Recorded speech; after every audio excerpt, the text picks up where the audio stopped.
Welcome to the DX Today podcast, your daily deep dive into the AI ecosystem. I'm Chris, and joining me as always is Laura.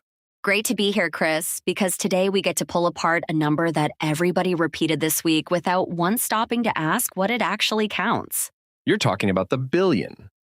Google announced on August 11th that the Gemini app had crossed 1 billion monthly active users, and the entire industry spent about 2 days retweeting that single line.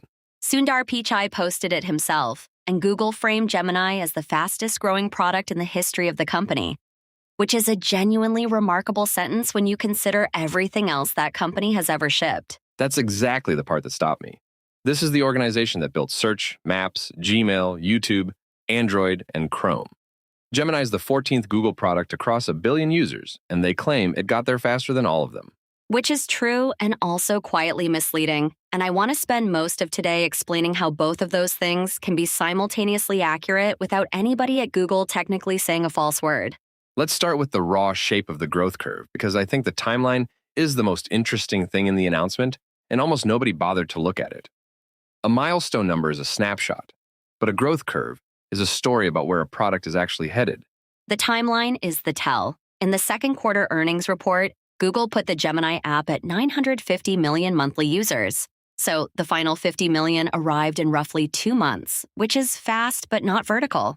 50 million people in 60 days is still an extraordinary business, but it is not the hockey stick the headline implies. So the growth is decelerating in absolute terms as it approaches the ceiling. That's what you would expect from any product approaching saturation of its addressable install base, which is itself a very revealing detail. Products that are still discovering new users accelerate. Products that are finishing a rollout across an existing install base decelerate exactly like this. Right, and the addressable install base here is the thing worth naming out loud. Android ships on roughly 3 billion devices worldwide, and Gemini is increasingly the default assistant surface on a very large share of them. And that's where the asterisk lives. There is a meaningful difference between a person who searched for an app, downloaded it, learned it, and returned to it, versus a person whose phone quietly routed them into it. Those two people count identically in a monthly active user metric, and they behave nothing alike in a revenue model. One analyst put it about as sharply as you can. 1 billion users who were routed to a platform by their operating system are not the same as 1 billion users who downloaded an app and opened their wallets. That's a great line, but let me push back on it a little, because I think it's slightly too cynical and it proves less than people want it to prove. Please push back, because I think the honest position on this story sits somewhere in the middle, and everybody online has picked one of the two extremes instead. Here's my pushback. Default distribution has always been how mass computing products get adopted.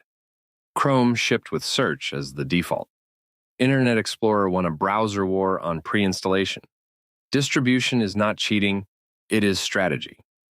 Every dominant consumer technology of the last 30 years arrived on a surface somebody else already controlled. And we did not call any of those results fake. That's fair, and I'd add that default placement gets you the first open, but it does not get you the second one. If the product were bad, the retention numbers would collapse and Google would not be publishing engagement statistics. So let's actually look at the engagement statistics, because Google published a fairly specific set of them, and I think they are more informative than the headline number ever was. They are, and the one that surprised me most is voice. 63% of Gemini users now talk directly to the assistant rather than typing at it, which is a genuine behavioral shift. Typing was the interface of the first 2 years of this technology, and it appears to be losing ground faster than most of us predicted. 63% is much higher than I would have guessed.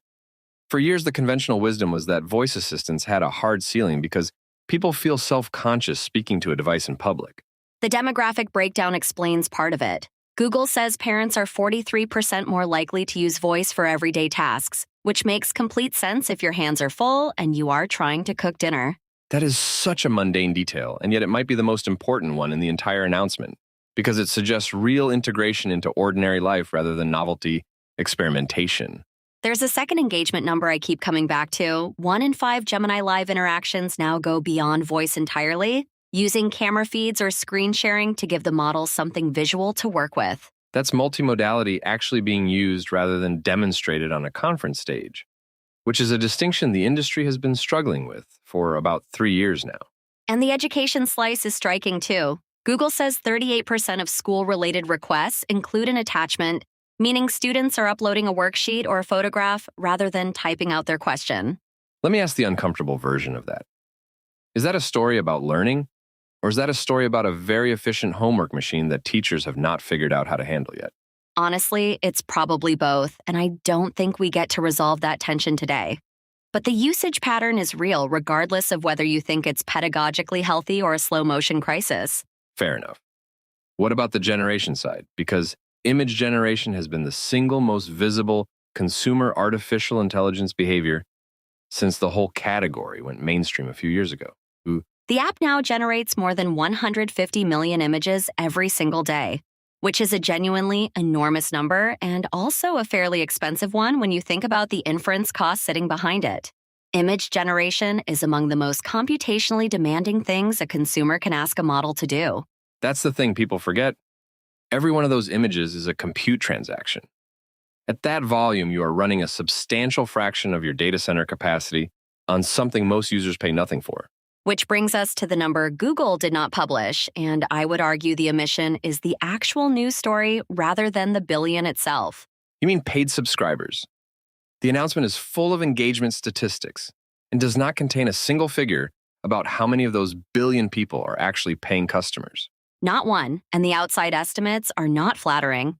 Analysts peg Gemini at somewhere between 15 and 25 million paying subscribers as of early 2026.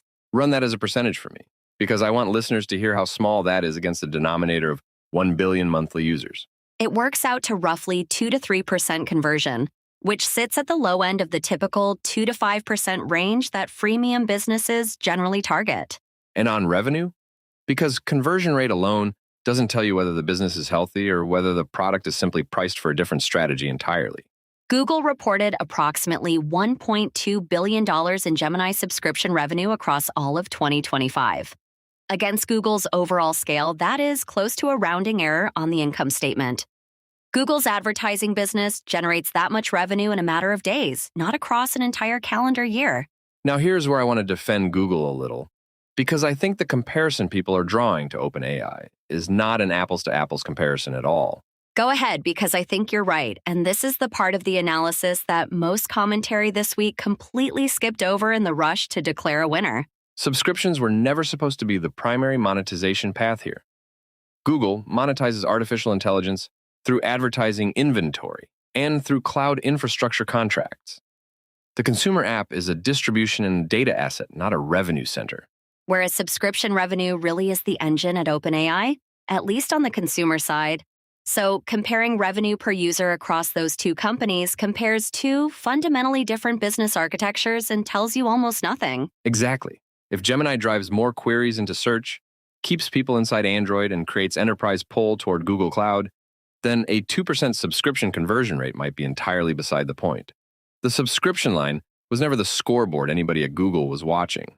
I mostly agree, but let me take the other side for a moment because there is a real risk buried inside that logic that I don't think Google has fully priced in yet.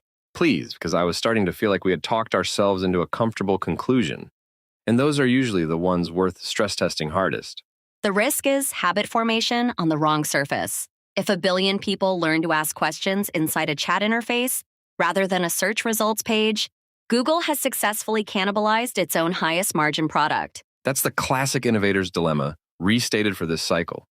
You either eat your own business or somebody else eats it, and eating it yourself is only better if the replacement monetizes comparably.